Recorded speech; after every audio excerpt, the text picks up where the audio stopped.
Խաղաղության խոստումներով վերընտրված Թրամփից պատասխան են պահանջում պաղեստինցիները Մերձավոր Արևելքում։ Միացյալ Նահանգների ամենահավատարիմ դաշնակիցը Իսրայելը չի դադարում կրակ թափել պաղեստինցիների գլխին։ Ուր է միջազգային հանրությունը, որտեղ են մարդու իրավունքները, մուսուլմանական աշխարհը։ Թրամփն ասում էր, հրադադար կլինի, բայց մենք ոչինչ չենք տեսնում։ Նա պետք է խոսի Իսրայելի հետ, խնդրի դադարեցնել պատերազմը Գազայի հատվածում։ Ուզում ենք գործողություններ տեսնել, պարոն Թրամփ։ Գազա քաղաքի արևելյան Թուֆա թաղամասի տեղահանված բնակիչներն են, փախչում են ապաստարան դարձած Ջավահի դպրոցից։ Իսրայելի հերթական հարվածից 95 մարդ է զոհվել, հրթիռները 2 թիրախ են ունեցել, դպրոցի հին շենքն ու չգործող սրճարաններից մեկը։ 3 անչափահաս երեխաներ ունեմ, նրանց ոտաբոբիկ եմ դուրս բերել, ուզածս մի կտոր հագուստ է, որ արևից պաշտպանեմ երեխաներիս։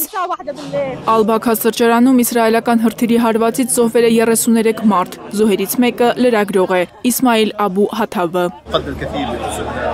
Մենք կորցրել ենք երազանքներով ու նպատակներով լի գործընկերոջ, ստեղծագործ մասնագետի, որը տարիներ շարունակ աշխատել է պատերազմի ամենաթեժ կետերում։ Սրճարանը, որն ըստ պաղեստինյան աղբյուրների ոչ ռազմական հենակետ էր, ոչ էլ կապ ուներ Համասի հետ, լի էր երեխաներով ու խաղաղ բնակիչներով, որոնք նույնպես զոհվել են։